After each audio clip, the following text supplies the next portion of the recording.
Hi and welcome. My name is Julio Rodgriguez. I'm the Caribbean chef, and today we're making a special item that I just recently came up with a recipe for, and it's called spicy jerky chicken.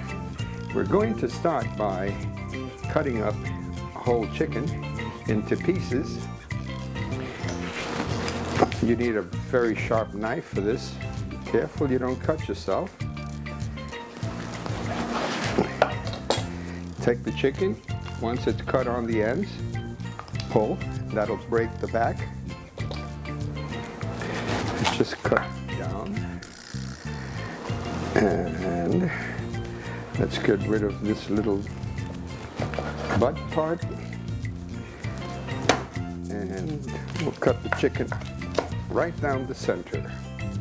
I'm going to make legs, and we're going to take the thigh pieces and cut those also into smaller pieces.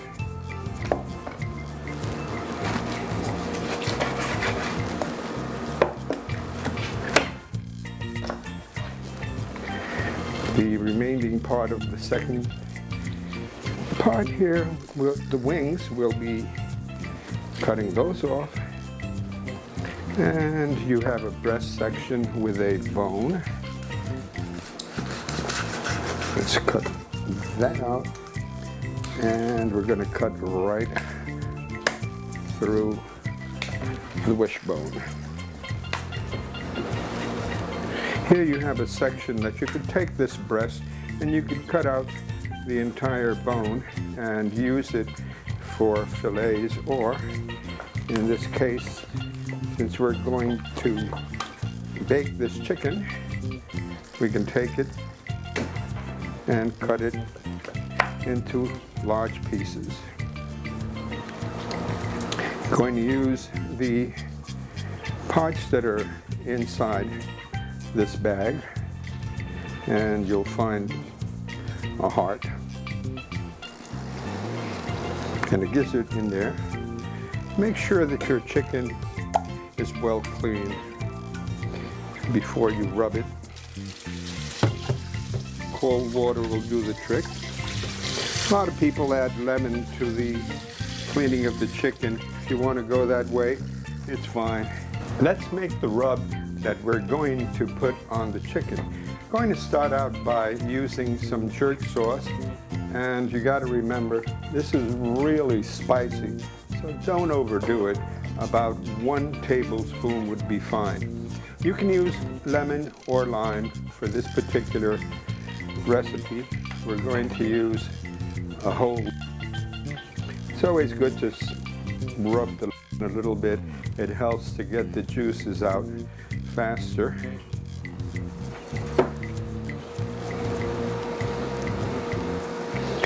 And next we're going to use a little bit of oregano leaves.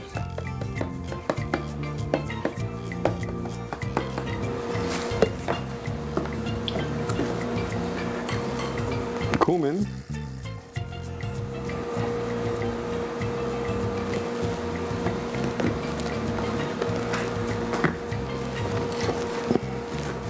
some garlic powder,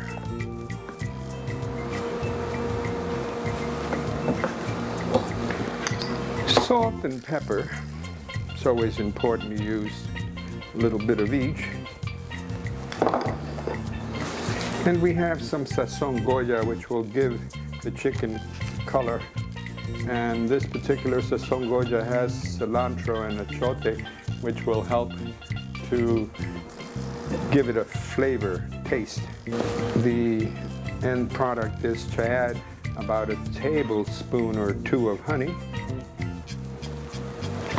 And last but not least, we're going to use about a tablespoon of good olive oil. Let's give this a mixing. And we have our marinade rub that goes on the chicken. This is perfect if you want to take this chicken and marinate it overnight. I like to give it at least an hour. Gets the flavors into the chicken, especially that spiciness that you want. The oil is good because it keeps the chicken moist, and the jerk sauce will just make this chicken super delicious. Okay, we're going to transfer the chicken into a baking pan, and as you can see, it's starting to look good already. This is going to bake for an hour at 350 degrees. We're going to turn it often, and as you can see, we have a little bit of the glaze or marinade left over, and we'll use that as the chicken goes along. This is also a perfect way to grill chicken. With that chicken, I want to prepare some sweet potatoes. You're welcome to serve the chicken with rice, peas, any other item that you wish. This is Jamaican chicken, and we're going to make it with sweet potatoes. What I like to do is simply spray the potatoes that I'm going to use. You can use some corn oil and just rub it down. You can also cover each potato with aluminum foil if you wish, but the oil coats it and allows it to cook inside. You'll have a nice, soft, sweet potato, and you can put that in here at the same time, 350, and that'll be right above, and that'll also take an hour. Today we're cooking up a storm, and as you can see, we have the chicken and the sweet potatoes in the oven. What we're going to do now is go ahead and prepare one of my favorite Caribbean dishes.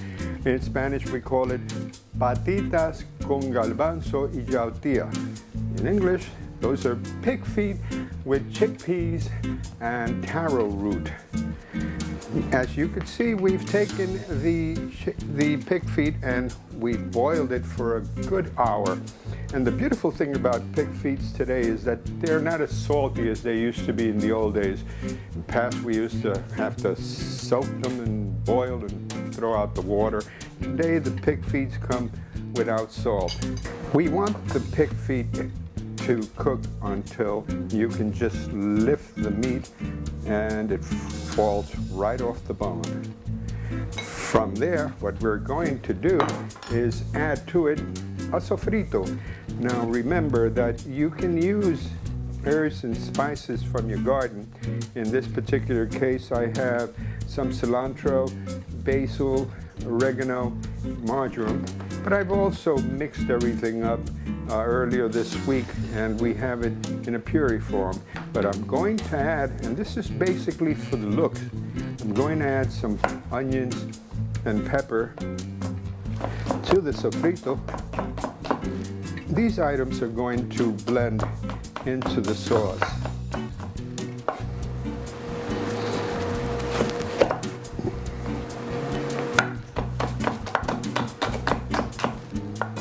I'm also going to cut up this half onion, and that's going to go in also.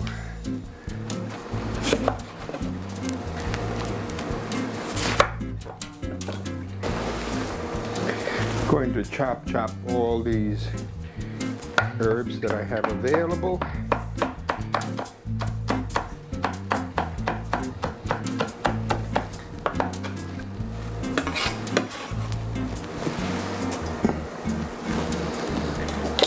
Going to add just a small amount of the sofrito mixture that I've already made, because we have the other one that I just cut up.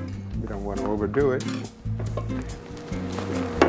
And to that I'm going to add bay leaves, oregano, a little garlic,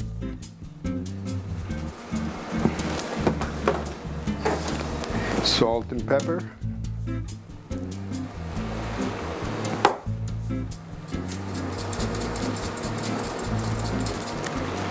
to taste. Small amount of olive oil, about a tablespoon. We're gonna add about a cup of crushed tomatoes. This will give it color. And basically what we're doing today is we're preparing our beans. And the beans that we're making today is garbanzo beans. In many cases, when, let's say, you're making pink beans, what you would use is a chorizo or cooking ham. In this particular case, the meat byproduct will be pig feet. Let's get you in there. If you want, you can also use the tomato that comes full. We'll toss that in there. There's one piece left. And here is my taro root, or jautia. This will be going in at the end, the last 5 minutes, along with the garbanzos. If you want to get garbanzos that are fresh, you're welcome to it. They're dry, and what we wish you do is that you soak them overnight in water and they'll plump up. But you want convenience, Goya makes a perfect product, and they're premium garbanzos. Remember, this is cooked already, so you don't have to spend too much time cooking it. It takes about 5-10 minutes and it's done. Our pig feet are being prepared in a nice sauce. We're going to end it by putting in the garbanzos, the taro root, or the jautia. We're also going to add some alcaparrado salad, olives and capers and peppers. Going to add a little bit of adobo, and we're going to give it additional flavor by adding a chicken bouillon cube, and of course color, cilantro and achote. Taro root, or jautia, very popular product in the Caribbean.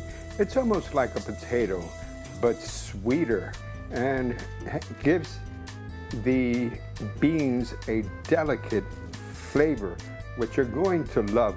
Yeah, it's also quite good when you're making a mondongo.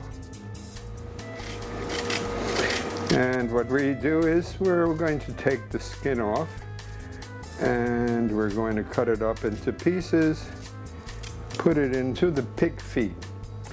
At this time, we're going to add the garbanzos, or chickpeas, into our mix. We're going to follow it with a little adobo for flavor. About half a chicken bouillon cube. If you have chicken base, you're welcome to use that. We're going to add the Goya sazon for color and flavor. And of course, some olives. Come, let me show you how beautiful this looks.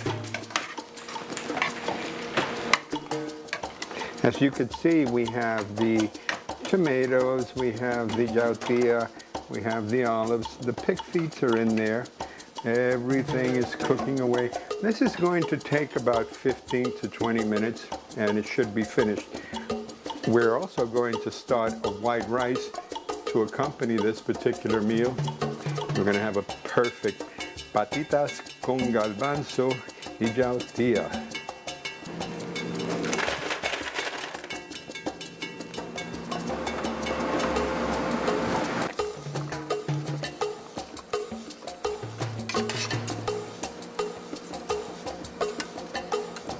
Okay, this baby should be ready. Let's go look at it. And there it is. I added a little bit of parsley on top to give it a nice green color. And let's look at our rice to see if it's also ready. Oh, perfect. And as you can see, we have nice grains, loose grains of white rice. It should go perfect together.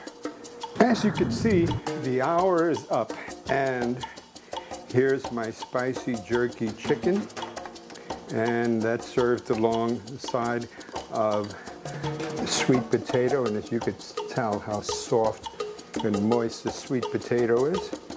The chicken, unbelievable, and it's fork tender.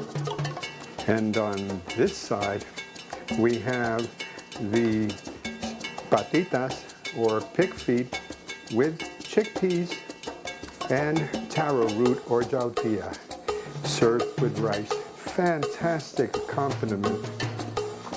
Both these dishes are excellent, easy to produce, and remember, you can get these dishes by ordering my book, Cooking Columbus, or simply go on YouTube and check out the videos that we're putting together.